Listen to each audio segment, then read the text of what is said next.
ಎಲ್ಲ ರೊಟ್ಟಿಗಳಲ್ಲೂ ವಿಶೇಷವಾಗಿರುವಂತಹ ರೊಟ್ಟಿ ಅಂತಲೇ ಹೇಳ್ಬೋದು ಈ ಅಕ್ಕಿ ರೊಟ್ಟಿ. ಸಾಮಾನ್ಯವಾಗಿ ತಟ್ಟೋ ರೊಟ್ಟಿಗಿಂತ ಈ ರೀತಿ ಬಳಿಯೋ ರೊಟ್ಟಿ ಎಲ್ಲರೂ ಇಷ್ಟ ಆಗುತ್ತೆ ಅಂತ ಕೇಳಿದ್ದೀನಿ. ಯಾಕೆ ಅಂತಂದರೆ ಅದು ತುಂಬಾ ಗಟ್ಟಿ ಆಗೋದಿಲ್ಲ. ನಾವು ಮಧ್ಯಾಹ್ನ ತಿಂತೀವಿ ಅಂತಂದರೂ ಅದು ಅಷ್ಟೇ ಸಾಫ್ಟಾಗಿರುತ್ತೆ. ಸೊ ಇವತ್ತು ಈ ಒಂದು ರೆಸಿಪಿನ ಫೇವ್ರೆಟ್ ರೆಸಿಪಿ ಅಂತಲೇ ಹೇಳ್ಬೋದು ಈ ರೆಸಿಪಿ ನನಗೆ. ಈ ಒಂದು ರೆಸಿಪಿನ ನಾನು ನಿಮ್ಮ ಜೊತೆ ಶೇರ್ ಮಾಡ್ಕೊತಾ ಇದ್ದೀನಿ.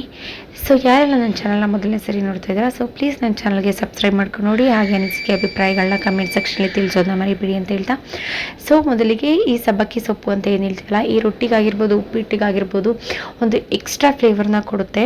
ಸೊ ನಾನಿಲ್ಲಿ ಸಣ್ಣದಾಗಿ ಹೆಚ್ಚಿಟ್ಕೊಂಡಿರುವಂಥ ಸಬ್ಬಕ್ಕಿ ಸೊಪ್ಪು, ಹಾಗೆ ಸ್ವಲ್ಪ ಕರಿಬೇವು, ಹಾಗೆ ಪುದೀನ, ಸಣ್ಣದಾಗಿ ಹೆಚ್ಚಿಟ್ಕೊಂಡಿರುವಂಥ ಈರುಳ್ಳಿ, ಹಾಗೆ ತುರಿದಿಟ್ಟುಕೊಂಡಿರುವಂತಹ ಕ್ಯಾರೆಟ್ ಎಲ್ಲವನ್ನು ಕೂಡ ನಾನಿಲ್ಲಿ ಮಿಕ್ಸ್ ಮಾಡ್ಕೊತಾ ಇದ್ದೀನಿ. ನಿಮಗೆ ಈ ಸೊಪ್ಪಿನ ಬದಲಾಗಿ ಬೇರೆ ಸೊಪ್ಪು ಅಂದರೆ ಇವಾಗ ಪಾಲಕ್ ಆಗಿರ್ಬೋದು ಇಲ್ಲ ಮೆಂತ್ಯ ಸೊಪ್ಪಾಗಿರ್ಬೋದು ಇದೆ ಅಂತಂದರೆ ಅದನ್ನು ಕೂಡ ಯೂಸ್ ಮಾಡಿಕೊಂಡು ಈ ಒಂದು ಅಕ್ಕಿ ರೊಟ್ಟಿನ ಮಾಡ್ಬೋದು.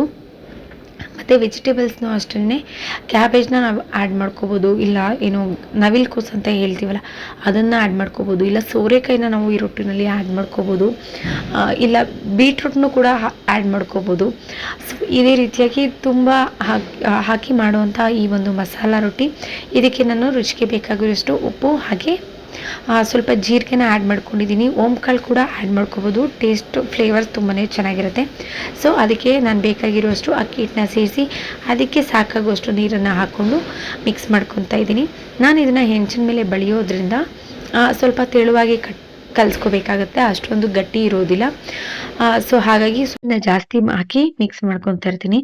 ಸೊ ಟೇಸ್ಟ್ ಅಂತೂ ತುಂಬಾ ಚೆನ್ನಾಗಿರುತ್ತೆ. ಸೊ ನೀವು ಕೂಡ ಯಾರಿಗಾದ್ರು ಅಕ್ಕಿ ರೊಟ್ಟಿ ಫೇವ್ರೇಟ್ ಅಂತಂದ್ರೆ ನೀವು ಕೂಡ ಕಮೆಂಟ್ ಸೆಕ್ಷನ್ ಅಲ್ಲಿ ತಿಳಿಸಿ. ಸೊ ಇವಾಗ ನಾನು ಅದಕ್ಕೆ ಬೇಕಾಗಿರೋಷ್ಟು ನೀರನ್ನ ಸೇರಿಸ್ಕೊಂಡು ನಾನು ಇವಾಗ ಮಿಕ್ಸ್ ಮಾಡ್ಕೊತಾ ಇದ್ದೀನಿ. ಸೊ ಇಲ್ಲಿ ನೋಡ್ತಾ ಇರ್ಬೋದು ನೀವು, ಇವಾಗ ಈ ಹದಕ್ಕೆ ಇದು ಮಿಕ್ಸ್ ಆಗಿದೆ ಅಂತಂದ್ರೆ ಈ ನಾವು ಬಜ್ಜಿಗೆ ಅಂತ ಏನ್ ಮಾಡ್ತೀವಲ್ಲ ಕನ್ಸಿಸ್ಟೆನ್ಸಿ, ಇಲ್ಲ ಬೋಂಡಕ್ಕೆ ನಾವು ಹೇಗೆಲ್ಲ ಹಿಟ್ಟನ್ನ ಕಲ್ಸ್ಕೊಂತೀವಲ್ಲ ಆ ರೀತಿಯಾಗಿ ಕನ್ಸಿಸ್ಟೆನ್ಸಿಗೆ ನಾನು ಇಲ್ಲಿ ಕಲ್ಸ್ಕೊಂಡಿದೀನಿ. ನಾನಿಲ್ಲಿ ಸ್ವಲ್ಪ ತಳ ದಪ್ಪ ಇರುವಂತಹ ಒಂದು ಕಬ್ಣದ ಬಾಣಲಿನ ನಾನು ಇಲ್ಲಿ ತಗೊಂಡಿದೀನಿ. ಸೊ ಆದಷ್ಟು ನಾನ್ ಸ್ಟಿಕ್ ಅದ್ರ ಮೇಲೆಲ್ಲ ಹಾಕ್ಲಿಕ್ಕೆ ಈ ರೊಟ್ಟಿ ಸರಿ ಬರೋದಿಲ್ಲ.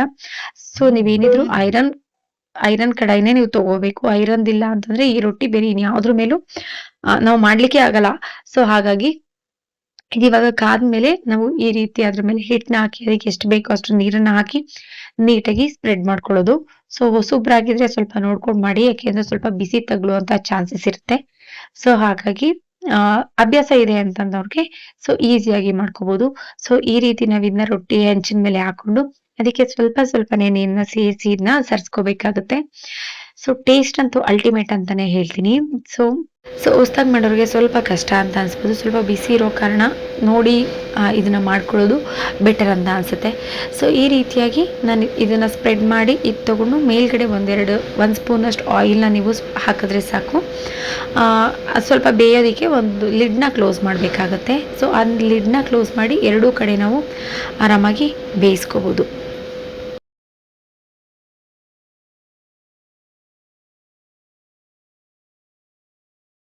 ಸೊ ಇವಾಗ ಆಲ್ಮೋಸ್ಟ್ ರೊಟ್ಟಿ ಬೆಂದಿದೆ. ಸೊ ಅದಾದ್ಮೇಲೆ ನಾವು ಎರಡೂ ಕಡೆ ಬೇಯಿಸ್ಕೋಬೇಕಾಗತ್ತೆ. ಸೊ ಈ ರೀತಿ ಬೇಯಿಸ್ಕೊಂಡ್ರೆ ಆಯ್ತು. ಅದ್ರ ಜೊತೆ ನಾವು ಟೊಮೆಟೊ ಚಟ್ನಿ ಕೂಡ ಬೆಸ್ಟ್ ಕಾಂಬಿನೇಷನ್. ಇಲ್ಲ ಅಂತಂದ್ರೆ ಚಟ್ನಿ ಆಗಿರ್ಬೋದು, ಕಾಯಿ ಚಟ್ನಿ ಇಲ್ಲ ಕಡ್ನೆಕಾಯಿ ಚಟ್ನಿ ಯಾವ್ದೇ ಆದ್ರೂ ಕೂಡ ಚೆನ್ನಾಗಿರುತ್ತೆ. ಇಲ್ಲ ನಮ್ಗೇನು ಚಟ್ನಿನೇ ಬೇಡಪ್ಪ ನಾವು ತಿಂತೀವಿ ಅಂತಂದ್ರೂ ಕೂಡ ಅಷ್ಟೇ ಟೇಸ್ಟಿ ಆಗಿರುತ್ತೆ. ಸೊ ಈ ಒಂದು ರೆಸಿಪಿನ ನಾನು ಶೇರ್ ಮಾಡ್ಕೊಂಡಿದ್ದೀನಿ, ನನಗಂತೂ ಖುಷಿಯಾಗಿದೆ. ಸೊ ನೀವು ಕೂಡ ಒಂದ್ಸರಿ ಟ್ರೈ ಮಾಡಿ, ಹೇಗಿತ್ತು ಅಂತೇಳಿ ಕಮೆಂಟ್ ಸೆಕ್ಷನ್ ಅಲ್ಲಿ ತಿಳಿಸಿ. ತುಂಬಾನೇ ಸಾಫ್ಟ್ ಆಗಿರುತ್ತೆ. ಮಧ್ಯಾಹ್ನದ ಊಟಕ್ಕೂ ಕೂಡ ಇದು ಯಾವುದೇ ರೀತಿಯ ಗಟ್ಟಿ ಆಗಿರೋದಿಲ್ಲ. ಆಫೀಸ್ಗಾಗಿರ್ಬೋದು, ಸ್ಕೂಲ್ ಬಾಕ್ಸ್ಗಾಗಿರ್ಬೋದು ನಾವು ಯೂಸ್ ಮಾಡ್ಬೋದು ಅಂತ ಹೇಳ್ತಾ ಇವತ್ತಿಗೆ ಸೊ ಇದಾಗಿತ್ತು ಇವತ್ತಿನ ಒಂದು ಮಸಾಲಾ ರೊಟ್ಟಿ ರೆಸಿಪಿ. ಸೊ ಈ ಒಂದು ರೆಸಿಪಿ ನಿಮ್ಮೆಲ್ಲರೂ ಕೂಡ ಇಷ್ಟ ಆಗುತ್ತೆ ಅಂತ ಭಾವಿಸ್ತಾ ಇದ್ದೀನಿ. ಇಷ್ಟ ಆಯ್ತು ಅಂದ್ರೆ ಲೈಕ್ ಮಾಡಿ, ಶೇರ್ ಮಾಡಿ, ಹಾಗೆ ಕಮೆಂಟ್ ಮಾಡೋದನ್ನ ಮರಿಬೇಡಿ. ಹಾಗೆ ನಿಮ್ ಫ್ಯಾಮಿಲಿ ಅಂಡ್ ಫ್ರೆಂಡ್ಸ್ಗೂ ಕೂಡ